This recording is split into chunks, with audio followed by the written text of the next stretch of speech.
when we, and I always like to say, don't just do stuff for your kids, but do stuff with your kids. There you go. There you go. And, That's the secret.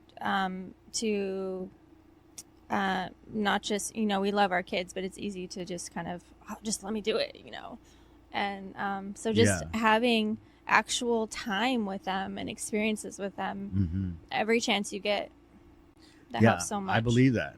For me, making memories with the boys and Athena, of course, gets them to talk to me about things. Yeah. Especially Athena. It doesn't take much for her. It just takes 5-10 minutes of me pretending to drink tea. And then now she's like talking my ear off. I mean, when we went camping, she kept talking and talking, and I fell asleep. And she just kept talking. She didn't care. And she's a night owl too. Yeah, she's asking questions about everything. Like how when was the first time camping as a kid, and how long did it take you and my brothers to walk here from the trail? This and that. And all the details. Yeah, the details. When night comes, she wants details, and I want sleep. So yeah, it's really cool. So I had a crazy story, crazy thing our kid did this week. Yeah, okay.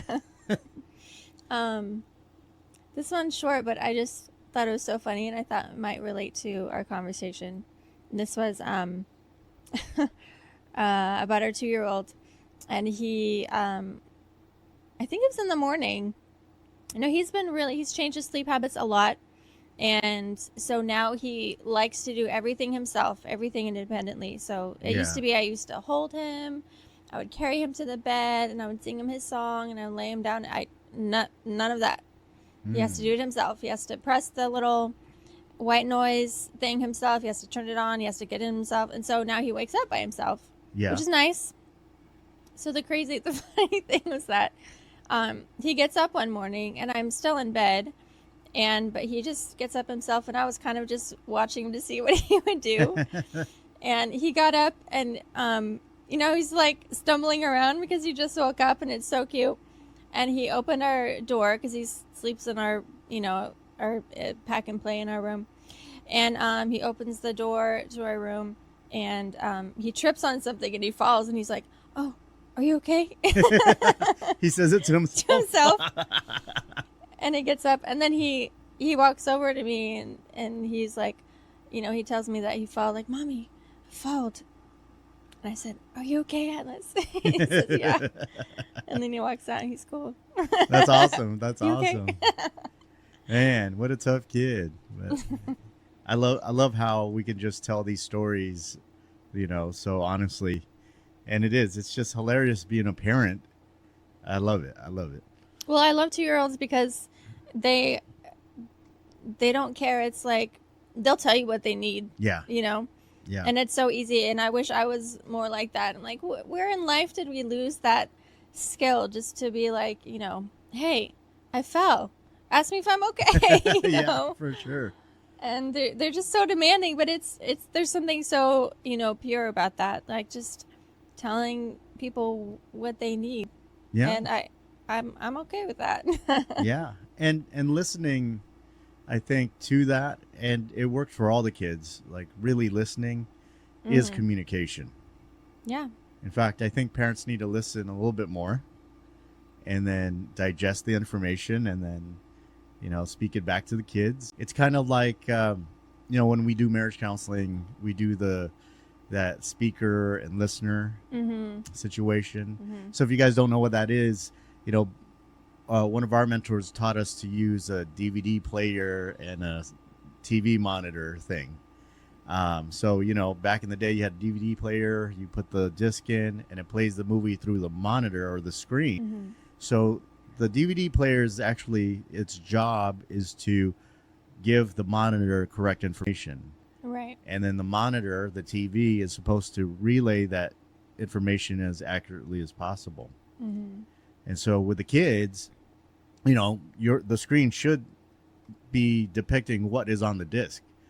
And so for the kids, same thing. When they ask me, "Oh, this is what I want to do," sometimes if it's not clear to me, I ask them back, like, "Is this what you want to do? Is this right?" And that works well for communication. They Mm-hmm. feel like they're listened to. It feels like I care, Mm-hmm. and they're not afraid to tell us things after that. Yeah, it takes time to really build a lot of trust. It takes a lot of those experiences Mm. day to day and everyday things that we do. You know, um, if we spend time, like I said before, like doing things together, doing chores together, Mm-hmm. teaching them things to do, how to do things. When you change the oil, they'll come Oh out and yeah. they'll watch you, and you can explain what you're doing and all this stuff, and have them help with, I don't know, something. Have them help with more stuff than you think that they can do. Yeah. Because if you're there, you can be there if they make a mistake Yeah, too. and it's okay. I But mean, don't give them anything dangerous, but I yeah. let them turn wrenches.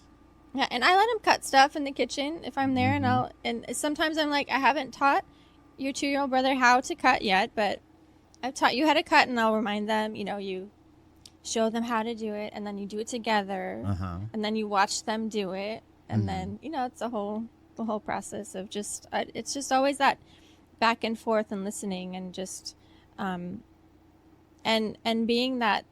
I think in doing so you become that safe place for them. Yeah. And if you really want to know how to communicate with your kids, it's kind of in this everyday, back and forth, these experiences together where, you're supporting them and you're working together all the Mm. time. Yeah, And I think that builds a lot of trust and safety. it does. How would you explain this, or what would your suggestion be to parents that both work, send their kids to school, um, and they only see each other at nighttime? How would you tell them to go about doing that? A couple things come to mind. I think you really, really have to take advantage of every minute that you have with Mm. them. Always eat dinner together. Um, you could even make a list of, and this is for everyone, make a list of engaging questions rather than, and just, you pick them up from school and say, how was your day? Well, what answer do you normally get is fine, whatever, or nothing. And Yeah. but make a list, like literally, like think of, and there's so much stuff on Instagram and stuff. Think of interesting questions that you can ask them, open-ended questions, Yeah. interesting things, or that you can ask at dinner time. And they have games that you sell, like little cards, and just use all the stuff and all the ideas. There's tons out there, just to get your kids to think of life in a different way. And um, you know, what's your favorite thing that happened today? What's your least favorite thing that happened today? And just kind of, it's okay to have like a routine, and they know what to expect, and or come up with something new sometimes. And but you Mm. just you know you got to do the work, I think. You do. You do. And even if it's just weekend stuff, I mean, I spent the day camping with the kids, or a night overnighter, Mm-hmm. and man, they all remember when we were playing the Oregon Trail card game in Yeah. the tent, Yeah, and it was so funny because we never win; we always die. everyone always dies. Yeah, I don't and know who's ever they just finished that keep game. repeating the story over and over and over again. Oh, yeah. How Daddy died of a snake bite, and Athena died of Yeah. dysentery, and ran out of food, and it's real to them.